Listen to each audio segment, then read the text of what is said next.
day that not looked forward to for many years, but yet we knew it was coming. Each of us have an appointed time, and because we have a relationship with God, we don't look at this as fear and loathing and with extreme sadness. And I may get choked up, but I do not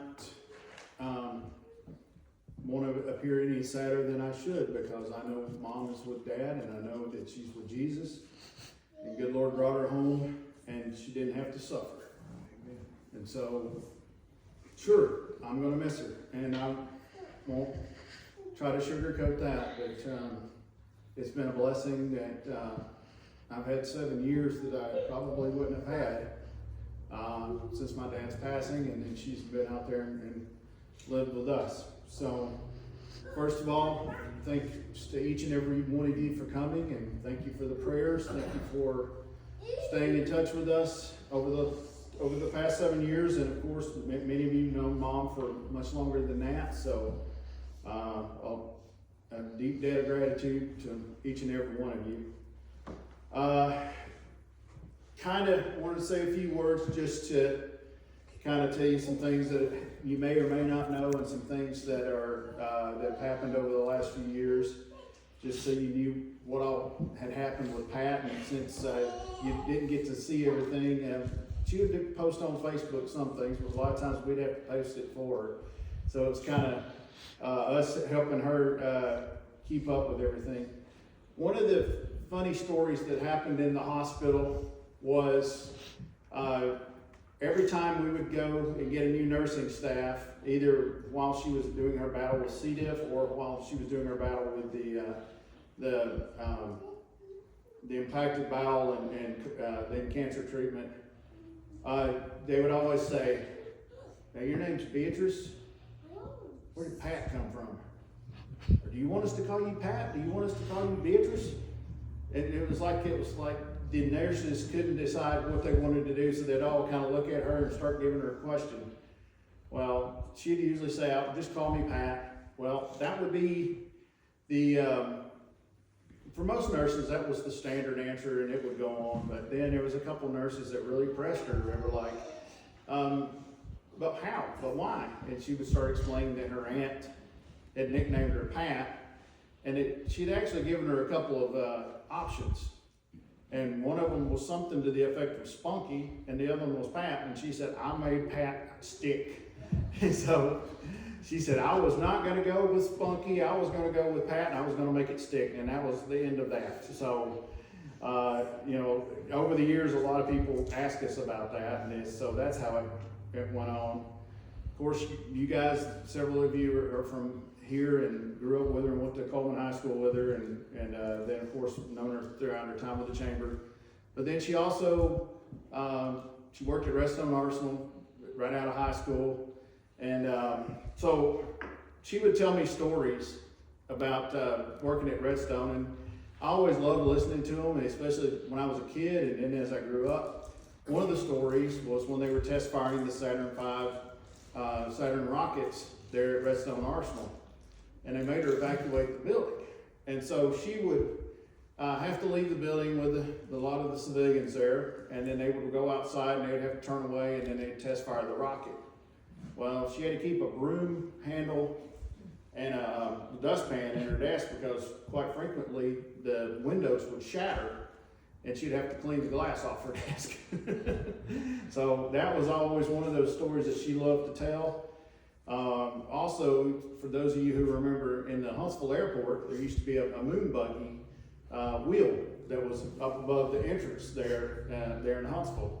And sure enough, every time we would go to the Huntsville airport, she would start reminiscing about them testing the moon buggies, and she would get to sit in them because she was one of the smaller people that kind of represented some of the smaller astronauts.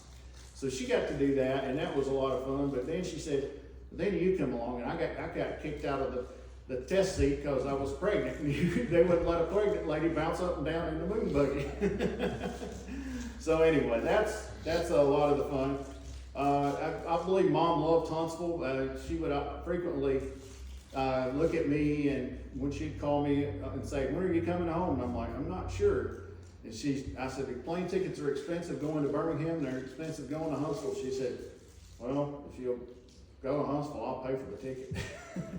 So it was a few times I got to come home from Michigan, just in order to do that. So it was always a blessing. Mom was always calling, checking, making sure everything was okay. Sunday nights were always our time to, especially starting in college, to play catch up. She always had a number for me to call, and I would always call home and check in with the family.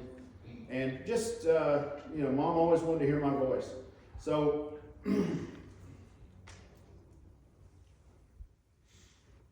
one of the stories I omitted there was, some of y'all knew that she was in a wreck when she was in her 20s, and it injured her, and she was having trouble having children.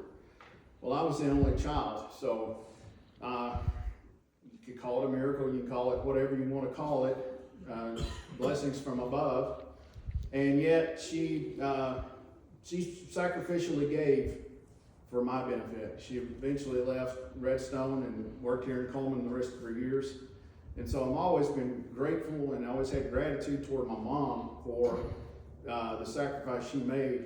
Of course, she kind of instilled in me the whole engineer, nerd, rocket scientist, wannabe deal, and that's where that all came from. When I was a kid, I didn't get the traditional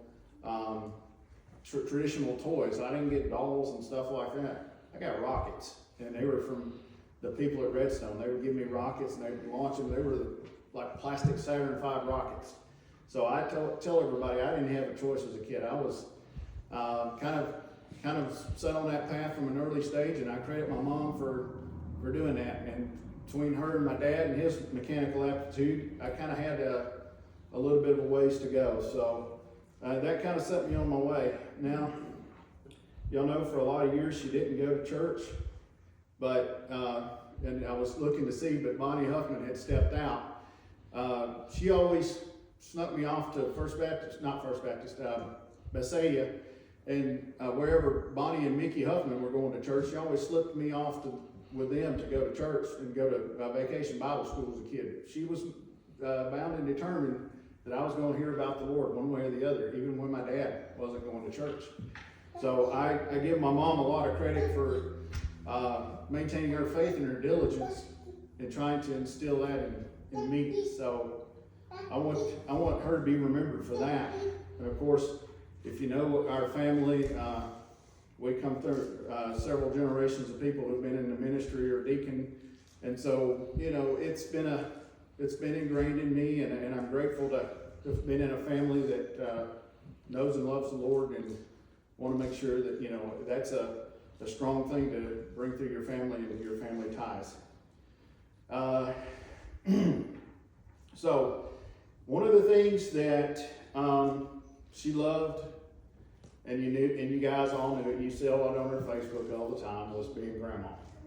Well, she started out being Grandma Pat to Stacy's classes, and then she maintained a relationship with some of those kids, even as they've grown up and become adults. Later, she became Grandma to Mason, so we were blessed to adopt Mason. So being a grandma through either her own family or through school families or whatnot were one of the greatest joys in her life. And so we're grateful of that. Of course, she loved playing the piano. She played at Southside for many years, and Perry can attest to that, probably will. And, she learned from watching Ann, her sister, play the piano. So she grew up with that, and I'm very grateful that now she won't need to shape notes to play the piano in heaven. But she loved playing the piano, and she continued to play the piano even up till right before she passed away. And so I'm very grateful to have a mother and a father who both wanted to serve in the church and set a good example, and set it not only for myself, but for Mason and Stacy and myself, all three of us. So I'm very grateful for that. And of course, she loved to play the piano, and then what she would do, she eventually started playing the piano in her Sunday school class out in Texas. And so a lot of the church out there, what they would do, their older women's class, they would have their Sunday school lesson. Mom would sit there, and usually she'd get up in the morning, have her little routine. She'd shuffle down the hallway, come sit down after making herself some coffee, pull out her Bible, start reading her Sunday school lesson, then start trying to figure out what song she was going to play for Sunday school lesson. And so a lot of the people there at church would kind of huddle in around their Sunday school class just to listen and see what she was going to play and say. So that was also a blessing for many people, not just for her, but for them as well. And I'm grateful to be able to have shared her with those people there at our church, which is Cross Church, or formerly North Richland Hills Baptist Church.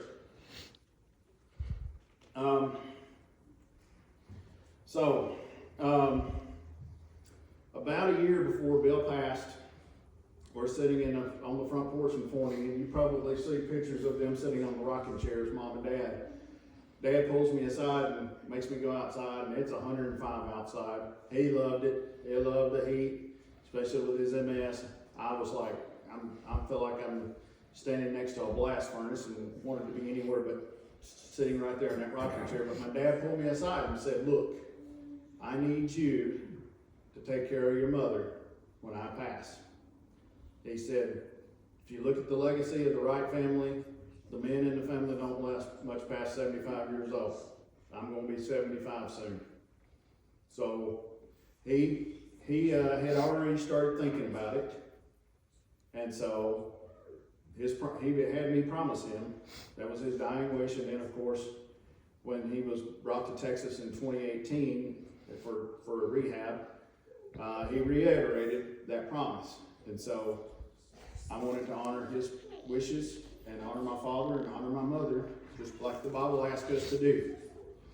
So with that, when Bill passed in May of 2018, Pat had already been staying with us at our house and then moved in with us permanently, and thus she left the house here on Sandy Avenue and moved in with us.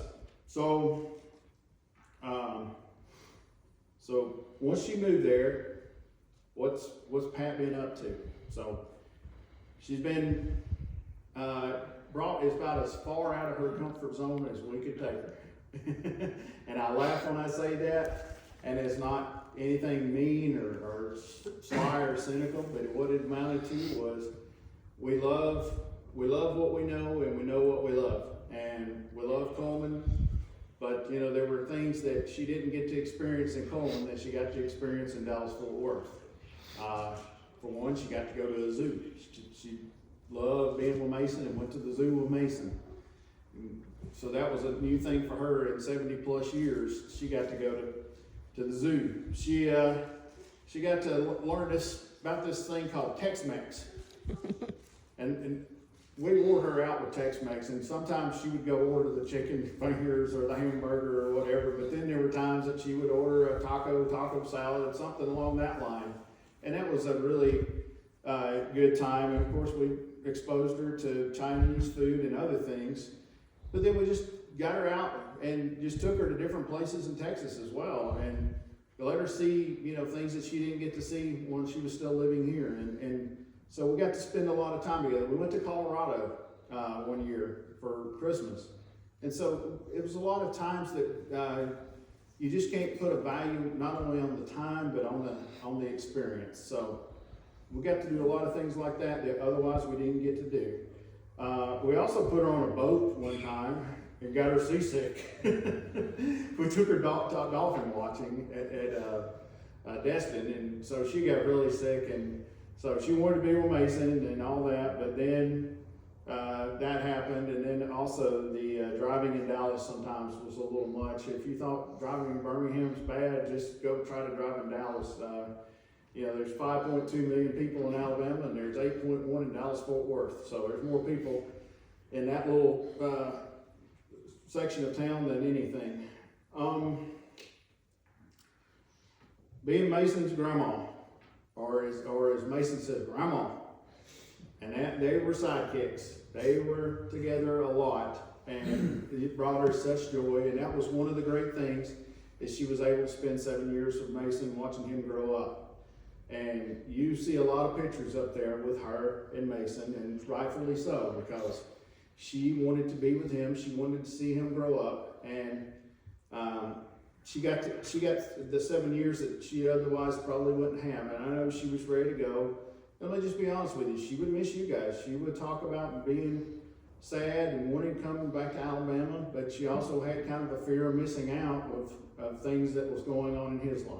So we always tried to balance that, and we were trying to get her here back at Christmas, and it didn't work out. And sadly, she didn't get to make it back for another visit with friends and family, because that was one of the things she was looking forward to.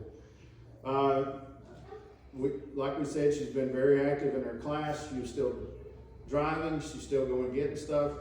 Always asking, hey, is there anything I can do? Go get groceries or cook a meal. And it's going to be one of those things for us that we won't remember everything she did until she's gone, and we still are realizing what all she did. And it's going to be a big hole in our hearts and a hole in our house. So as you remember us, I ask you to pray for us, and especially as we're going to miss her. Especially me, I work from home, so every day I get up, start doing meetings on Zoom or Teams, and then she usually would come out and we would converse around lunchtime, and then sometimes in the afternoon, depending on my work schedule, and then of course spend the evening together. So it's going to be a big miss. I want to thank Stacy. You've taken her in. I know it's not what you signed up for, but I greatly appreciate it. She loved you. We know you loved her, and I really appreciate everything you did and went through trying to help us keep her going and being a part of our family. So much credit goes to you, and I just want you to know that it's always been known and appreciated.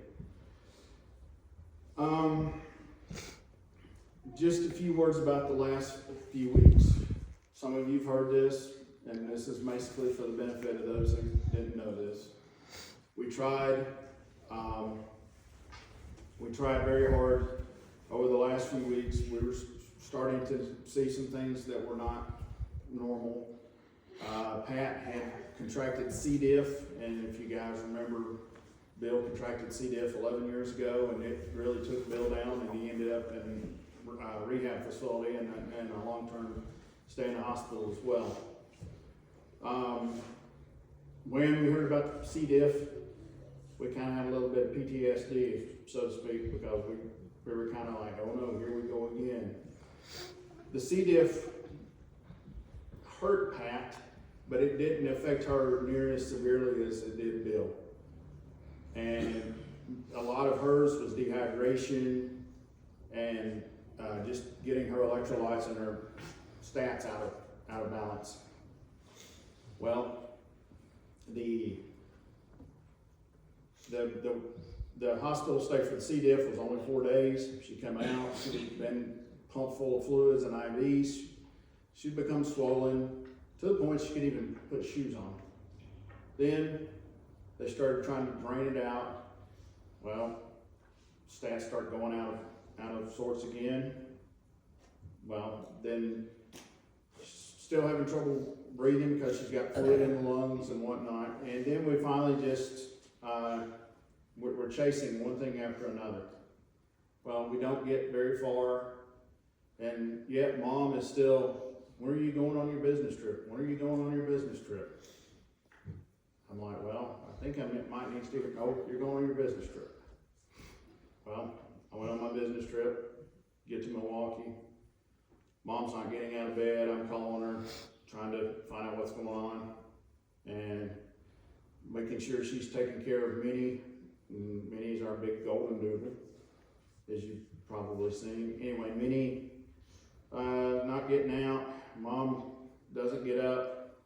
Stacy comes home and eventually calls an ambulance and has her taken back to the hospital. Well, when that happens, I'm on the way trying to get back home. I have to wait on flight schedules because it already posted for the day and couldn't get home. Anyway, long story short, we go to the hospital. They're expecting, you know, some things to happen. They're thinking there may be a bowel obstruction. So they're gonna operate, and I get home, then they operate the next day. And they're thinking there may be something else wrong, but they're thinking also, you know, hey, we get a chance, we can get her bowel obstruction over, we can get her back to some decent quality of life and get her back up and running.